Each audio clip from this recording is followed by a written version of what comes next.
आज हम बात करने जा रहे हैं E20 पेट्रोल, इस नई ईंधन के जो भारत में पूरी तरह से लागू हो गया है।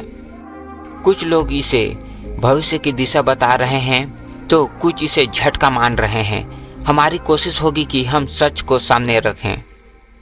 फायदे, नुकसान, मिथक और असली स्थिति क्या है, उससे पहले आपका स्वागत है आपका अपना चैनल डेली डोज RDX में, और मैं आपका RDX।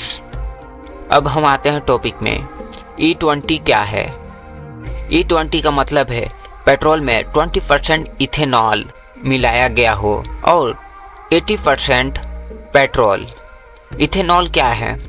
ज्वारमूल अल्कोहल, बायो एथेनॉल, जो कि गन्ना, मोलासेस, मकई आदि कृषि उत्पादों से बनता है। भारत की सरकार ने एथेनॉल ब्लेंडेड पेट्रोल EBP नीति के तहत धीरे धीरे E10 और अब E20 को लागू किया है। घोषणा और रोल आउट टाइमलाइन E20 को अप्रैल 2025 से देश भर में लागू किया गया है। अब हम बात करेंगे सरकार का मकसद और अपेक्षित लाभ। पहला, पर्यावरण बचाओ। इथेनॉल मिलाने से वाहन से निकलने वाले कार्बन डाइऑक्साइड और अन्य हानिकारक उत्सर्जन मात्रा कम होती है, क्योंकि इथेनॉल एक प्राकृतिक रिसाइक्लेबल स्रोत है। दूसरा, विदेशी तेल पर निर्भरता कम करना। भारत तेल आयात करता है जिसका खर्च है। इथेनॉल का स्थानीय उत्पादन बढ़ने से तेल की जरूरत कम होगी और बचत होगी। तीसरा, किसानों की आमदनी बढ़ाना। कृषि आधारित एथेनॉल उत्पादन से खेतों में काम बढ़ेगा। गन्ना, मकई, मोलासेस उद्योग को बढ़ावा मिलेगा। चौथा, स्वच्छ हवा, कम प्रदूषण। वाहन द्वारा निकलने वाले धुएं हार्मोन कार्बन यौगिक HC, कार्बन मोनोऑक्साइड CO आदि पर प्रभाव पड़ेगा। हवा की गुणवत्ता बेहतर होगी। जनता और वाहन उद्योग की चिंताएं या शिकायतें बोल सकते हो। पहला, माइलेज कम होना। कुछ व्हीकल्स में माइलेज कम होना। कुछ वाहन मालिकों ने रिपोर्ट किया है कि उनके गाड़ियों की पेट्रोल माइलेज किलोमीटर प्रति लीटर कम हो गई है। दूसरा, पुराने वाहनों के प्रॉब्लम्स। पुराने कार मॉडल जिनकी ईंधन स्पोर्ट्स सामग्री इथेनॉल टॉलरेट नहीं है, उनमें रबर सील, गैसकेट्स, ईंधन लाइन्स आदि में समस्याएं आ सकती है। तीसरा, मेंटेनेंस लागत बढ़ना। जिन वाहनों को एडजस्टमेंट की ज़रूरत है, जैसे इंजन ट्यूनिंग, गैसकेट बदलना, उनकी मेंटेनेंस लागत बढ़ सकती है। चौथा, ईंधन नलियों, इंजन पार्ट्स पर प्रभाव। एथेनॉल कुछ सामग्री मेटल, रबर, प्लास्टिक के लिए थोड़ी अधिक हो सकता है, जिससे जंग, करोजन या घिसाव की समस्या होने की आशंका जो होती है। पांचवा, कीमत और बचत। सरकार कहती है कि इथेनॉल मिक्स से तेल आयात में बचत होगी, लेकिन कुछ रिपोर्ट्स कहती है कि ये बचत उपभोक्ता तक पूरी तरह नहीं पहुंच रही है। पेट्रोल पंप पर कीमतें ज़्यादा नहीं कम हुई है या समान बनी हुई है। छठवा, भोजन सुरक्षा की चिंता। कुछ का दावा है कि यदि इथेनॉल उत्पादन बढ़ेगा तो गेहूं, चावल, मकई आदि किसानों द्वारा ईंधन के लिए उपयोग हो सकते हैं, जिससे घरेलू उपभोग पर असर हो सकता है। हालांकि सरकार इस तरह की नीतियां नहीं चाहती। अब हम बात करेंगे मिथक और सच्चाई। मिथक, सच्चाई। E20 से इंजन खराब हो जाएगा और वारंटी खत्म हो जाएगी। अधिकतर निर्माताओं और सरकार का कहना है कि नए वाहन जो BS6 या बाद में बने हैं वे E20 के लिए कंफर्टेबल है और वारंटी बनी रहेगी। E20 से माइलेज बहुत ज़्यादा कम हो जाएगी। हाँ, कुछ कमी हो सकती है, लेकिन बहुत बड़ी नहीं। उदाहरण के लिए 1 से 2% से 3 से 6% तक की कमी, खासकर पुराने वाहनों में। E20 पेट्रोल अडल्टेराटेड शुद्धता से बाहर है, ये मिथक है। E20 मिश्रण सरकार और नियामक एजेंसियों द्वारा प्रमाणित है, मानकों के अनुरूप है। E20 इस्तेमाल करने पर इंश्योरेंस वैलिड नहीं होगा। सरकार स्पष्ट कर चुकी है कि इंश्योरेंस पॉलिसी वैध बनी रहेगी, इससे इंश्योरेंस खत्म नहीं होगा। E20 से पर्यावरण पर कोई असर नहीं या यह पर्यावरण के लिए हानिकारक है।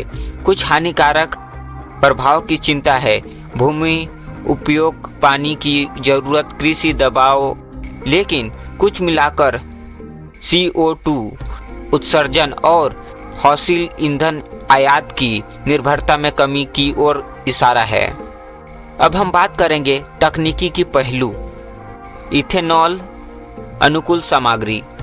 E20 में एथेनॉल अधिक होने के कारण कुछ वाहनों में ईंधन pump, pipe, injector, rubber parts आदि को विशेष सामग्री की जरूरत है जो इथेनॉल से त्वरित जंग या नुकसान ना हो। नए वाहन इन मानकों के अनुरूप बनाए जा रहे हैं।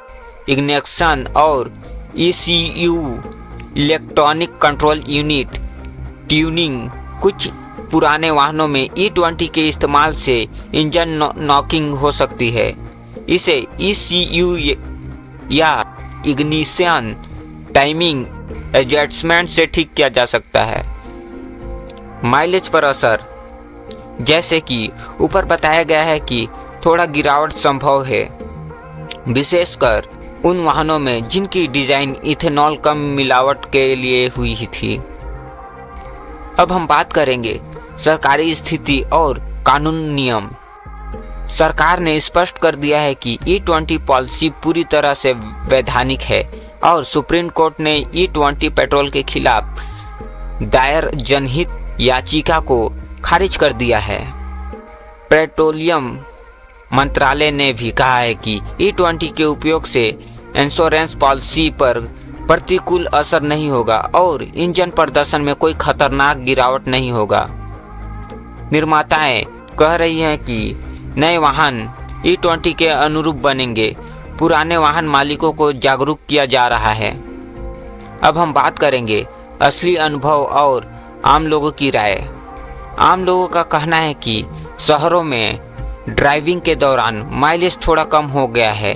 AC इस्तेमाल, ट्रैफिक, वाहन की हालात से यह असर और बढ़ सकता है। कुछ पुराने कार मालिकों के ईंधन लाइन, सिलिकॉन, रबर पार्ट्स जैसे गैसकेट आदि की समय समय पर मरम्मत की ज़रूरत महसूस हो रही है।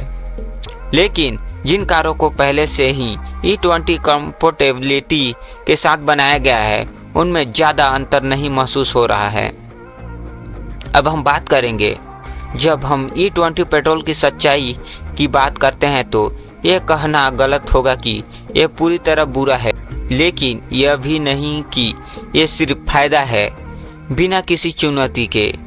E20 पेट्रोल संभावित रूप से अच्छा कदम है पर्यावरण, ऊर्जा, आर्थिक सुरक्षा, किसानों की आमदनी के लिए। लेकिन यह भी सच है कि पुराने वाहनों में कुछ समस्याएं आ सकती है। माइलेज में कमी, मेंटेनेंस लागत, इंजन पार्ट्स पर प्रभाव। सरकार और उद्योग को चाहिए कि वे इन चुनौतियों को ठीक तरह से कम करने की दिशा में काम करें। जागरूकता, तकनीकी सुधार, सेवा केंद्रों की तैयारी। उपभोक्ताओं को यह देखना चाहिए कि उनकी गाड़ी E20 कंफर्टेबल है या नहीं, और अगर नहीं है तो आवश्यक बदलाव करवाएं। अब हम बात करेंगे कुछ सुझाव के बारे में। पहला, यदि आपकी गाड़ी 2023 या बाद में बनी है, अधिकांश E20 के लिए अनुकूल होगी। सुनिश्चित करें कि वाहन निर्माता की जानकारी पढ़ें। हर पेट्रोल पंप में यह रहता है। दूसरा, वाहन निर्मित सर्विस कराएं। ईंधन फिल्टर, ईंधन लाइन, पाइप्स जैसी चीज़ों की जांच करवाएं टाइम पर। तीसरा, ईंधन की गुणवत्ता पर ध्यान दें, प्रमाणित पेट्रोल पंप से ही भरवाएं। इधर लोकल भरवाने से दिक्कत आ सकती है। चौथा, यदि माइलेज कम लग रहा है, ड्राइविंग हैबिट्स ठीक करें, जैसे कि टायर प्रेशर सही रखें, अनावश्यक भार न रखें और भी कई चीज़ों का ध्यान रखना चाहिए। पांचवा, सरकार से अपेक्षा है कि वे किसानों, मैन्युफैक्चरर्स और उपभोक्ताओं को सहयोग कराएं ताकि संक्रमण स्मूथ हो। तो दोस्तों, यही थी E20 पेट्रोल की पूरी बातें, क्या है क्या नहीं है। तो आपको क्या लगता है गाइस, क्या सच है और क्या मिथक है? अगर आप चाहते हैं तो मैं और इस पर कुछ वीडियो क्लिप्स या आंकड़े के साथ प्रोजेक्शन बना सकता हूं। कमेंट में ज़रूर बताइएगा। और हाँ, यहाँ तक वीडियो देख लिए हैं तो हमारे चैनल को एक लाइक और सब्सक्राइब कर दीजिएगा ताकि नया वीडियो जल्द ही आप तक पहुँचे। और हाँ गाइस, सेफ ड्राइविंग। जय हिंद, जय भारत।